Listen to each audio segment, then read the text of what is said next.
Good morning. This is Northern Light for Thursday, May 11th. I'm Monica Sandreski. And I'm Todd Moe. President Joe Biden visited the Hudson Valley yesterday as Congress is debating whether to raise the debt ceiling. There's no question about America's ability to pay its bills.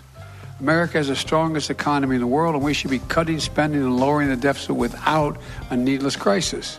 Work continues on a new look for downtown Waddington's Main Street. We'll talk with a group of local artists about their new gallery in the historic Clark House. We see Main Street Waddington as a working artisan area, alive with art. It's exciting, and it's satisfying to see something come to fruition that we've been working on for 2 decades. And there's nothing like hiking with the ones you love. Emily Russell takes us up Buck Mountain near Lake George with her childhood best friend. We have known each other since we were 5 or younger. Happy to be here. Yeah. We both didn't love hiking at the time, but now it's great to be in the woods together. All of that and more is coming up on Northern Light. Stick with us.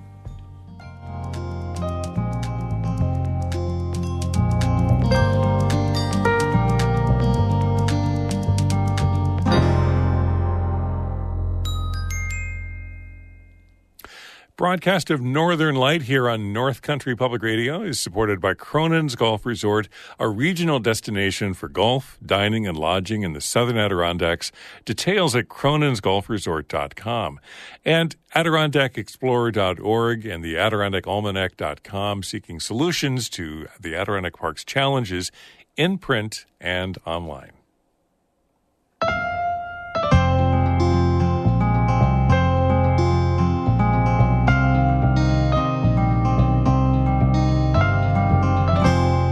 This is Northern Light. I'm Monica Sandreski. And I'm Todd Moe. The political game of chicken over raising the debt ceiling came to New York State yesterday. President Biden was in the Hudson Valley to accuse House Republicans of attempting to hold the U.S. economy hostage. WAMC's Lucas Willard reports.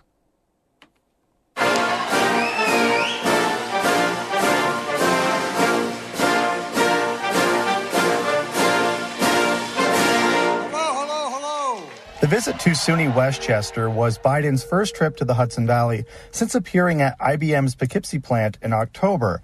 At the time, the Democrat was taking a victory lap for the CHIPS and Science Act as IBM announced its plan to invest $20 billion in the region. Wednesday in Valhalla, under a blue banner that read, "Investing in America," President Biden spoke to a crowd that included union delegations. His message to House Republicans: stop playing games. This isn't just a theoretical debate going on in Washington. The decisions we make are going to have real impact on real people's lives. And that's what I'm here to talk about today. So let me tell you a story about what's going on. Biden accused the MAGA wing of the Republican Party of holding the economy hostage by threatening to default on the nation's debt. This is no time to put all this at risk, to threaten a recession, to put at risk millions of jobs, to undermine America's standing in the world. Republican threats are dangerous and they make no sense. The president said the House debt ceiling plan would cost 780,000 jobs. He warned of cuts to veterans' health care, impacts that would cost jobs for 100,000 teachers and support staff, and the elimination of tax credits that incentivize high-tech manufacturing and a greener economy. Moreover, a default, he said, would damage the country's reputation abroad. This is a manufactured crisis. There's no question about America's ability to pay its bills. America has the strongest economy in the world, and we should be cutting spending and lowering the deficit without a needless crisis, in a responsible way. With a June 1st deadline to get a deal, Biden's message was echoed by fellow Democrats, Senator Kirsten Gillibrand, Representative Jamal Bowman of the 16th House District, and New York Governor Kathy Hochul, a former congresswoman. The Republicans don't want us to work together. They don't want us to do what we're required to do, and that's called paying your bills. The House Republican plan does raise the debt ceiling, but also cuts domestic spending by trillions of dollars over the next decade. Senate Minority Leader Mitch McConnell has said the U.S. won't default on its debt, including Tuesday after a meeting with the president and House Speaker Kevin McCarthy. McCarthy said he didn't see any movement, but also said he expected another meeting among leaders on Friday. Senate Majority Leader Chuck Schumer said the House GOP plan is dead on arrival. Meantime, local House Republicans want Biden to come to the table. Mark Molinaro of the 19th District knocked the president for campaigning instead of negotiating. We are on the verge of a debt crisis and already facing an inflation crisis and a border crisis. In the House, we're addressing these issues. Mike Lawler of the 17th District attended the speech and said he was able to speak with the president backstage. There's always room to work together and negotiate. And I think the Joe Biden of old did that, knows how to do it, and should do that with the speaker. He should sit down again on Friday and really make progress towards an agreement. Biden thanked Lawler for attending the speech, saying he's the type of Republican he used to deal with in Congress.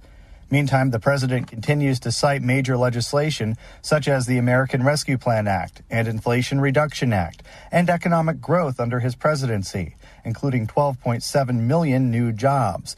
The inflation rate is also slowing, now under 5% for the first time in nearly 2 years. Biden was also scheduled to attend a fundraiser in New York City during the trip. The Hudson Valley is seen as a key battleground in the 2024 congressional elections. Reporting from Valhalla, this is Lucas Willard.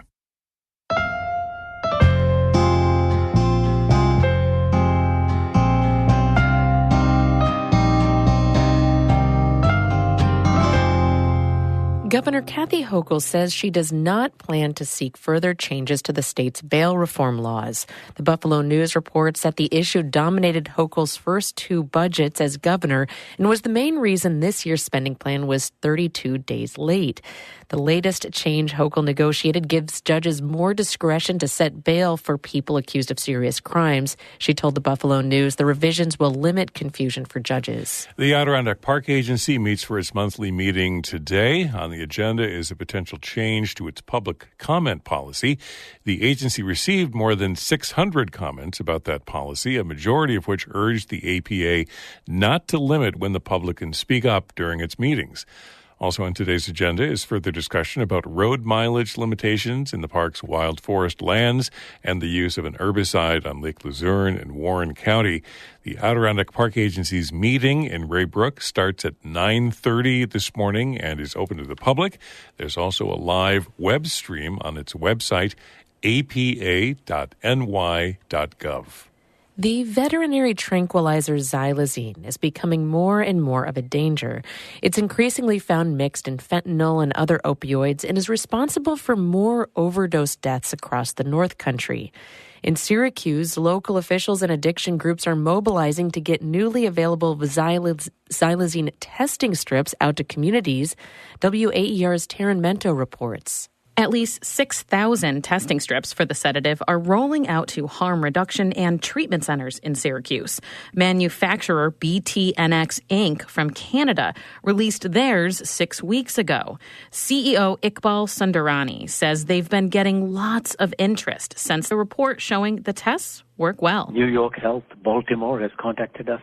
We've had several, I'm not absolutely sure how many health authorities have contacted us, but there's been numerous health authorities contacting us and purchasing these tests from us. Onondaga County is also seeking the testing strips. Mariah Senecal Riley coordinates the county's mental health and substance use initiative program.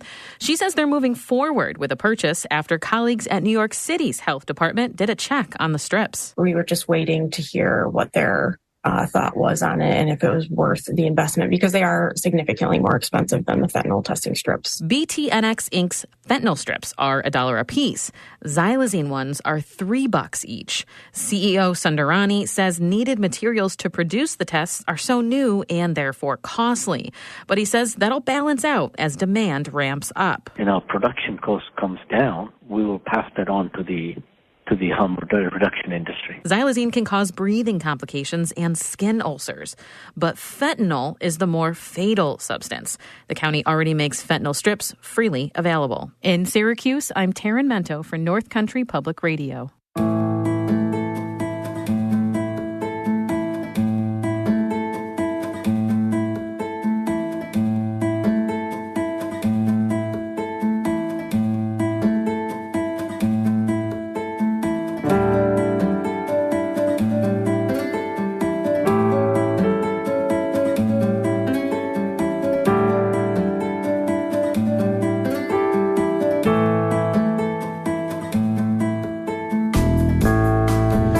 You're listening to Northern Light here on North Country Public Radio. It's 10 minutes past 8. Good morning. I'm Todd Moe. And I'm Monica Sandreski.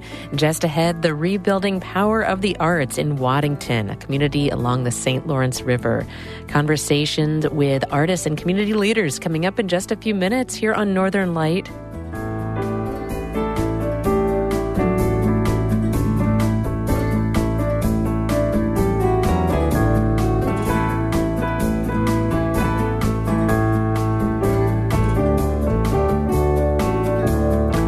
This is music by Wrighton Tongue, and you can check out more music at ncpr.org/_. Music by a variety of regional musicians.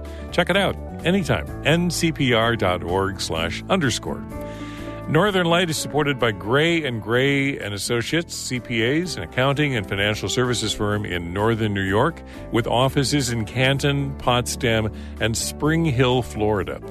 graycpas.com.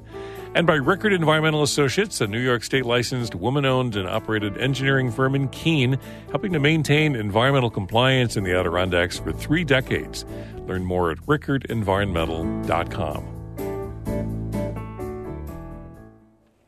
Spring is in full bloom here in the North Country, but there's still deep snow and ice up in the Adirondack high peaks, so hikers should still avoid climbing above 2,500 feet. The Lake George area has plenty of great trails to explore this time of year. On a warm, sunny day last spring, our Adirondack reporter Emily Russell met up with a friend for a hike up Buck Mountain. She produced this audio postcard, which first aired in 2022. I grew up in Glens Falls, right on the edge of the Adirondack Park, but I was not an outdoorsy kid, and neither was my best friend. We preferred playing dress up or having pool parties, but we're both older now and living back in the North Country, so we decided to take a hike together up Buck Mountain.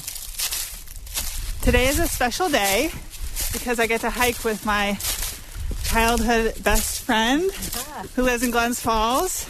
Okay, so introduce yourself. I'm Alex Davis. We have known each other since we were 5 or younger. Happy to be here. Yeah. We both didn't love hiking at the time, but now it's great to be in the woods together. And this day in the woods is a beautiful one. The sun is up. It's warm out. There aren't any bugs yet. It is mud season in the high peaks, but down here in the Lake George area, it's pretty dry. The trail dips down, and there's this huge, long stretch of big boulders and rock faces.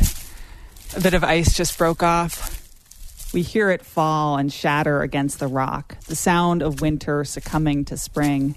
It feels really wild back here, which is amazing considering how close we are to big towns like Lake George and Glens Falls. I asked Alex about that. You live really close to here, 20 minutes? Yep, it took me 24 minutes. Yeah, okay, so that's really cool. Like, you come from a neighborhood in Glens Falls, and then you're here. Everything is flat and houses next to each other, and now we are very much in the middle of the woods without any of that. So. And it's beautiful. Yes. And the lake is beautiful. I'm looking forward to the view at the top. Alex loves being on Lake George, swimming and boating. Hiking above it is a bit different, but rewarding in its own way. This trail crosses a bunch of streams. This one is shimmering in the sun, and it's just so beautiful right now. Green, there's green moss on the rocks, and just bright, fresh, cold water coming down the mountain. We hike on, sometimes with our hands on our knees, gasping for breath as we climb. To pass the time, we daydream about adventures to come. Okay, do you have any, spring or summer hiking goals or plans? I told you I'd like to do Noonmark. Mm-hmm. That is my big goal. I made it 3/4 of the way one time. Had to slide down on ice. Oh. It was slightly treacherous, and next time I try it will be ice-free season. Yeah. So that's my big goal this year. Yeah. As we get closer to the summit, the trail gets even steeper. Thankfully, there's really not much ice or mud, so it's just a matter of putting one foot in front of the other and stopping every now and then. Taking a little break, a little bit below the summit, and we're high enough now that we can see Lake George. Yeah, through the trees. Through the trees. We're almost there. Pretty quickly, the trees thin out, and the trail leads us up onto an open mound of rock. So nice. From the summit, we see Lake George laid out in front of us, a long ribbon of blue bordered by mountains stretching out into the horizon. We can see Gore Mountain. We can see all of the snow-covered trails still there. There's a bit of ice lining the edge of the lake. And you can see the high peaks. There's still snow over there. Yeah. It's beautiful. I'm very proud of myself for making it to the top, and I just really appreciate seeing Lake George from here. Yeah. It's one thing to be on it, and it's another thing to see it from here. On the summit of Buck Mountain above Lake George with my friend Alex Davis, I'm Emily Russell for North Country Public Radio. You can find photos of Emily's hike at our website, ncpr.org. That story first aired last spring.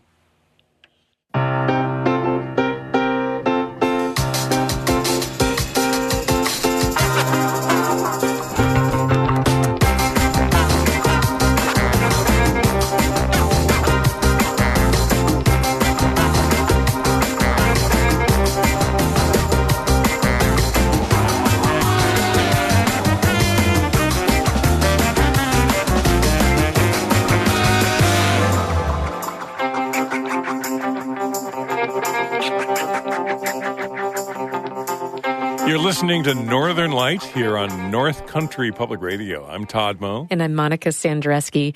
In just a minute, could the village of Waddington's Main Street become the region's newest art district? More on that in just a minute. Then stick around after the show for Bird Note, protecting the largest living grouse species in the Scottish Highlands. That's just ahead at 8:42, but first Todd has a look at the weather for us. Sunshine, highs near 70 across much of the region today. Could see a high near 80 in Glens Falls and Lake George with maybe a scattered shower. Light winds out of the southwest today. Lows in the 50s overnight tonight. Partly cloudy skies. Mix of sun and clouds tomorrow with highs in the low to mid 70s and light winds out of the south-southwest on Friday. Saturday, sunny, a little cooler. Highs upper 60s near 70 with winds out of the north-northeast. And then Sunday and Monday, partly cloudy skies with highs in the 60s. So today, mostly sunny, light winds out of the southwest, a high near 70. Mid to upper 70s in Glens Falls, Saratoga Springs. It's partly cloudy, 55 degrees in Canton right now. For the last couple of decades, Waddington has been restoring its historic Main Street. The community along the St. Lawrence River between Ogdensburg and Messina is hoping artists and a reopened gallery will help turn it into a hub for creativity and renewal. As infrastructure and building renovation work continues, our Todd Moe caught up with a group of local artists about their new gallery in the historic Clark House, a downtown landmark. The village's leaders, those restoring the building, and artists all say they're united in an effort to remake the community into the region's newest arts district. Sitting around the Lake St. Lawrence Arts Gallery on the newly restored first floor of the historic Clark House on Main Street, I asked the group of local leaders and artists about the notion that the arts could revive the village. Why not, they ask. When people can come in here and experience this and also sample what Waddington could be and what is and what it's going to be is really a great opportunity. I'm Russ Straight, and I'm currently president of Clark House Preservation, Inc., a longtime corporation that we established way back in 2002, not-for-profit, to rehab this building and restore it as you can see it now. We're not done. We know that there's lots more to do, but we're committed to making this one of the mainstays of what is now Main Street, together tying it into the river, tying it into habitational and opportunities to enhance what Waddington is. I'm Mike Zagrabelny. I'm the mayor of Waddington. And Mike, here we are on Main Street in Waddington, and what are your thoughts about this kind of focal point, I guess, right, for Waddington? Yes, we really see the Clark House as a historic and architectural draw to folks to downtown Waddington, to Main Street.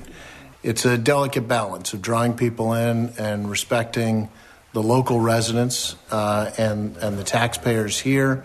But the full restoration of the Clark House in whatever form that it becomes is again a draw to bring people down to Main Street. And Waddington is really a very eclectic community. There's the obvious art space. There's the historic and antique aspect, and there's also the recreational aspect. And just the fact that the Island View Park, the St. Lawrence River, Main Street is just a really beautiful place to be. So it's all part of the grand scheme of bringing folks to the downtown so that folks from outside the community can enjoy it, but also the folks who live in the community and pay the taxes in the community can also come and have a place to enjoy and feel that their tax dollars are well spent. So ideally, this project is part of a larger plan to, remake this stretch of Waddington? Yeah, so we were the recipients. Waddington was the recipient of a $2.25 million New York Forward grant. And that grant is to restore and reimagine what Main Street is.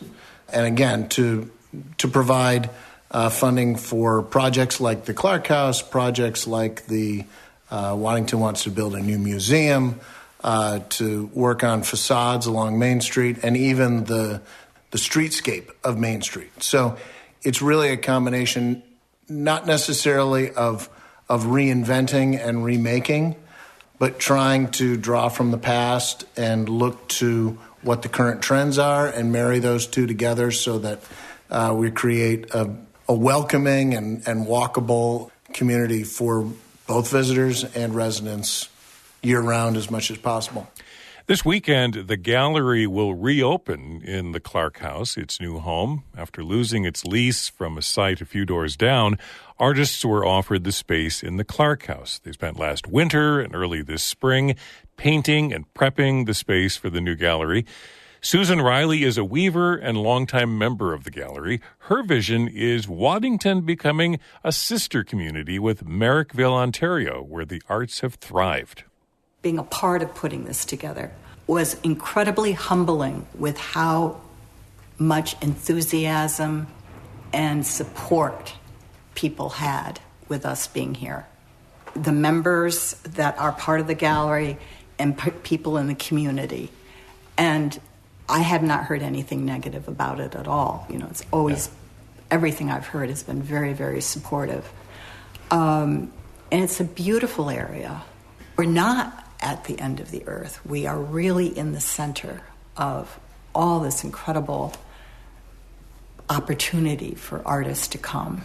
So in a way, it's not just what's here right now, but you envision attracting artists to come to Waddington. Yes. Yeah. That was Mark Scott's original thrust when we started down the street. And in the 7 years that I've been working in the gallery and being a part of the gallery, I can absolutely say that is where I would love us to go. Yeah. Mark, let me ask you, what are your thoughts today, I guess, as you see this space opening up and the expansion of the arts and opportunities? Right. It's exciting, and it's satisfying to see something come to fruition that we've been working on for 2 decades. To see the building, Clark House building, in large part fixed up, and to see the arts on the first floor. We started talking about Waddington as an arts community a couple decades ago when we had some community meetings.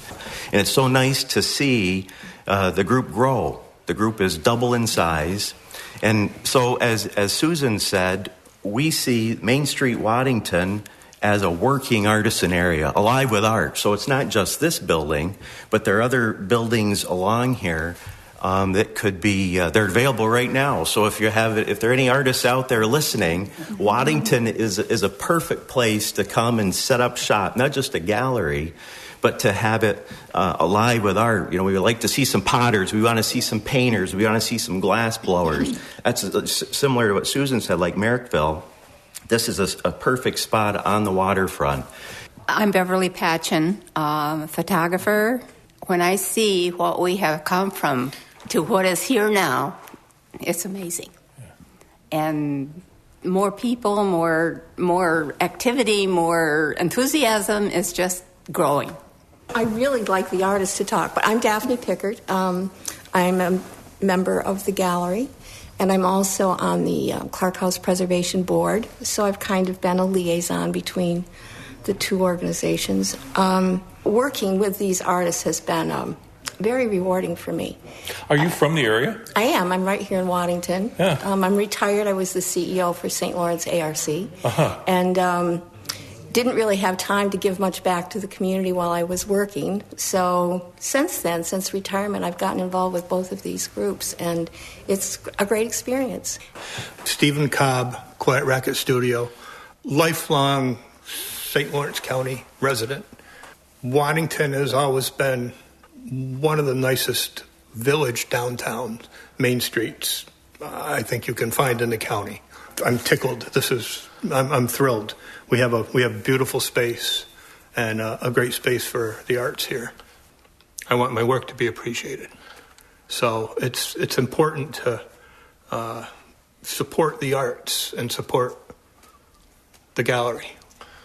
I'm Carol Backus. I'm a member artist of the gallery here, Lake St. Lawrence Arts, and I'm just thrilled to be able to move forward into the Clark House. I was here when it was just a marketplace, and I've seen so many changes for the better, and this group will certainly make it even more so in the future.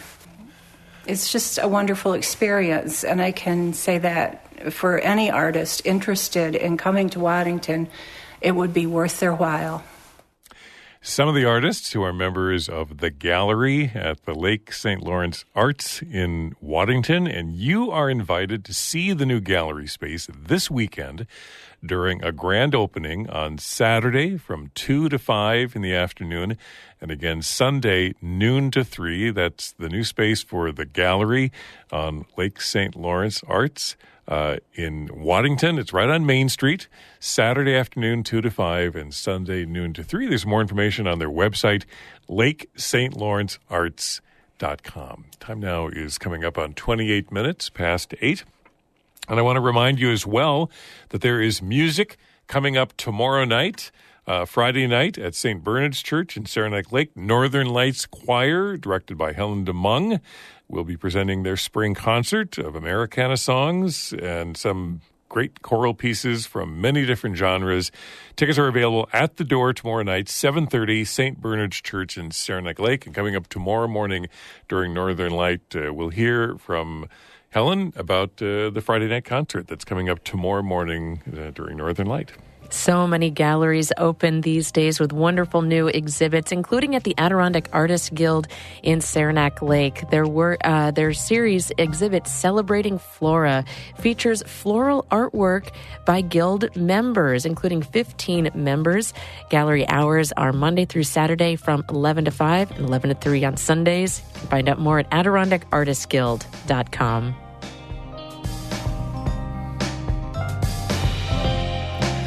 Big thanks to the great, stupendous team of people who produce Northern Light, Kara Chapman and Amy Feyereisel, Lucy Grindon, Emily Russell, news director David Summerstein, co-host Monica Sidreski, and my co-host Todd Moe. And of course, you, yes, for your financial contributions, but also your ideas. We love to hear from you. Many of the stories you hear on the show are because listeners reached out and said, hey, this is going on in my community. This is worth reporting on.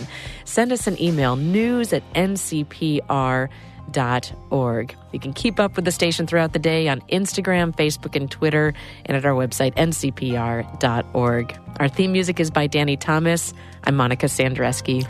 I'm Todd Moe. Thanks for listening. Be well.